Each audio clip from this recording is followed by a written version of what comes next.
السلام علیکم۔ بقیہ پچھلی جو ہم نے ابھی حدیث پڑھی، رسول صلی اللہ علیہ وسلم نے حدیث میں عالم غیب کے اپنے اس ہیبت ناک انکشاف کا ذکر فرمایا کہ اللہ کے جلال اور فرشتوں کی کثرت سے آسمان چرچرا رہا ہے، اور 4 انگل بھر جگہ بھی اس میں ایسی نہیں جہاں کوئی فرشتہ سربا سجود نہ ہو۔ اللہ اکبر، اللہ اعظم، اللہ اجل۔ آگے حضور صلی اللہ علیہ وسلم نے فرمایا، اگر میری طرح تم بھی وہ سب کچھ جان لو جو میں جانتا ہوں اور جو دیکھتا ہوں سنتا ہوں، تو تم اس دنیا میں اس طرح ہنسی خوشی نہ رہ سکو۔ بستروں پر دیوں سے لطف اندوزی کا بھی تم کو ہوش نہ رہے، اور گھروں سے نکل کر جنگلوں میں اللہ کے سامنے نالا و فریاد اور گریہ ازاری کرتے پھرو۔ حدیث کے راوی حضرت ابو ذر غفاری پر اس حدیث کا اتنا اثر پڑا کہ بعض اوقات اس حدیث کے بیان کرنے کے ساتھ ان کے دل کی یہ آواز زبان سے نکل جاتی تھی، اے کاش میں ایک درخت ہوتا جس کو جڑ سے کاٹ ڈالا جاتا اور پھر آخرت میں حساب کے لیے میری پیشی نہ ہوتی۔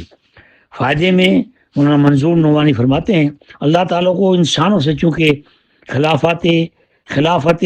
عرضی کا کام لینا، یعنی زمین کی خلافت کا کام لینا ہے، اور جبھی ممکن ہے کہ انسان اس دنیا میں اطمینان اور سکون کے ساتھ رہ سکے، اس لیے وہ حقیقتیں اور وہ چیزیں عام انسانوں سے پردہ غیب میں رکھی گئی ہیں، جن کے واضح کرنے کے بعد یا انکشاف کے بعد، کھلنے کے بعد آدمی اس دنیا میں سکون سے نہیں رہ سکتا۔ مثلا قبر کا یا دوزخ کا عذاب، اسی طرح قیامت کے لرزہ خیز مناظر اگر اس دنیا میں ہم جیسے انسانوں پر واضح کر دیے جائیں، دکھا دیے جائیں، منکشف کر دیے جائیں، اور ہم لوگ ان کو براءالعین دیکھ سکیں، اپنی آنکھ سے دیکھ سکیں، تو پھر دنیا میں ہم کوئی کام نہیں کر سکتے، بلکہ زیادہ دنوں تک زندہ بھی نہیں رہ سکتے۔ لیکن رسول اللہ صلی اللہ علیہ وسلم سے اللہ تعالیٰ کو جو خاص کام دینا تھا، اس کے لیے ضروری تھا کہ آپ پر ان چیزوں کا انکشاف کر دیا جائے، اور ایک درجے پر ان حقائق کا مشاہدہ آپ کو کرا دیا جائے، تاکہ آپ کے اندر وہ عین الیقین اور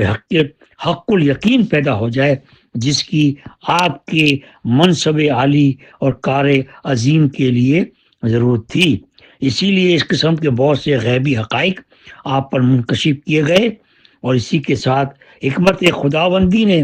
آپ کے قلب مبارک کو وہ غیر معمولی طاقت بھی بخشی کہ اس انکشاف مشاہدے کے باوجود آپ اپنے تمام فرائض منصبی کو بحسن و خوبی انجام دے سکیں، اور دنیا میں ایسی جامع معتدل زندگی گزار سکیں جو قیامت تک پیدا ہونے والے ہر طبقے کے انسانوں کے لیے نمونہ بن سکے۔ صلی اللہ علیہ وسلم۔ اللہ تعالیٰ نے ہم پر احسان عظیم فرمایا کہ اتنے پیارے نبی کی ہمیں امت بنایا۔ غفلت کو دور کرنے کے لیے موت کو زیادہ یاد کرو۔ ابو سعید خدری رضی اللہ سے روایت ہے، نبی پاک صلی اللہ علیہ وسلم ایک دن نماز کے لیے گھر سے مسجد تشریف لائے تو آپ نے لوگوں کو اس حال میں دیکھا، کوئی گویا وہاں مسجد ہی میں وہ کھلکھلا کر ہنس رہے ہیں، اور یہ حالت علامت تھی غفلت کی زیادتی کی، یعنی غفلت کی بہت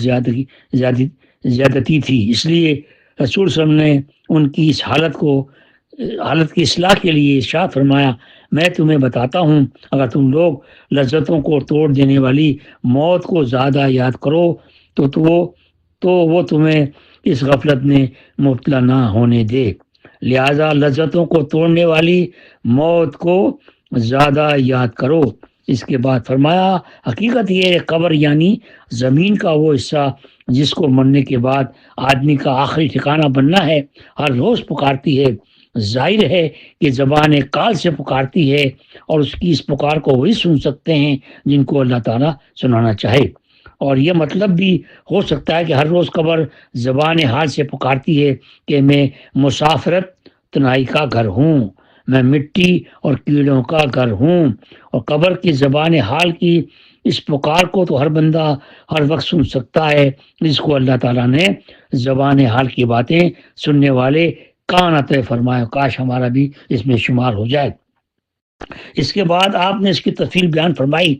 مرنے کے بعد جب وہ بندہ اس واسطے اس زمین سے، جب بندے کا واسطہ اس زمین سے پڑتا ہے اور اس کے سپرد ہوتا ہے، تو ایمان و عمل کے فرق کے لحاظ سے زمین کا برتاؤ اس کے ساتھ کتنا مختلف ہوتا ہے۔ چنانچہ آپ نے فرمایا جب وہ بندہ زمین کے سپرد کیا جاتا ہے، جو حقیقی مومن و مسلم ہو، تو زمین مطلب کسی عزیز اور محترم مہمان کی طرح اس کا استقبال کرتی ہے، کہتی ہے مرحبا میرا دیدائے دل فرش میرے دیدائے دل فراش راہ، خوب آئے اپنے ہی گھر آئے۔ تمہیں معلوم ہونا چاہیے جتنے لوگ میرے اوپر چلتے تھے ان میں سب سے زیادہ محبوب اور چہیتے مجھے تم ہی تھے، اور آج جب تم میرے سپرد کیے گئے ہو، میرے پاس آ گئے ہو، تو تم دیکھو گے کہ تمہاری خدمت اور راحت رسانی کے لیے میں تمہارے ساتھ کیا معاملہ کرتی ہوں۔ پھر وہ زمین اس بندے مومن کے لیے حد نگاہ تک وسیع ہو جاتی ہے، اس کے واسطے جنت کی طرف ایک دروازہ کھول دیا جاتا ہے۔ جب کوئی سخت بدکار قسم کا آدمی، تو آپ نے فرمایا ایمان نہ لانے والا آدمی زمین کے سپرد کیا جاتا ہے، تو زمین سے کہتی ہے جتنے آدمی میرے اوپر چلتے پھرتے تھے تو مجھے ان سب سے زیادہ مبغوض تھا، یعنی تجھ سے نفرت تھی۔ آج جب تو میرے حوالے کر دیا گیا ہے، میرے قبضے میں آ گیا ہے، تو ابھی تو دیکھے گا میں تیرے ساتھ کیا کرتی ہوں۔ آپ نے فرمایا پھر وہ زمین ہر طرف سے اس کو بھینچتی ہے، دباتی ہے، یہاں تک کہ اس دباؤ سے اس کی پسلیاں ادھر ادھر ہو جاتی ہیں۔ ابو سعید خدری رضی اللہ کا بیان ہے، حضور نے ایک ہاتھ کی انگلیوں میں دوسرے ہاتھ کی انگلیاں ڈال کر اس کا نقشہ دکھایا۔ اس کے بعد فرمایا اس پر 70 اژدھے مسرت کر دیے جاتے ہیں، جن میں سے ایک اگر زمین پر پھنکار مارے تو رہتی دنیا تک وہ زمین کوئی سبزہ نہ اگا سکے۔ پھر یہ اژدھے اسے برابر کاٹتے نوچتے رہیں گے یہاں تک کہ قیامت اور حشر کے بعد وہ حساب کے مقام تک پہنچا دیا جائے۔ ابو سعید خدری بیان کرتے ہیں اور حضور صلی اللہ علیہ وسلم نے یہ فرمایا اس کے سوا کچھ نہیں کہ قبر یا تو جنت کے باغیچوں میں سے ایک باغ ہے یا دوزخ کے خندقوں میں سے ایک خندق ہے۔ مزید اس کی مزید تشریح میں آئندہ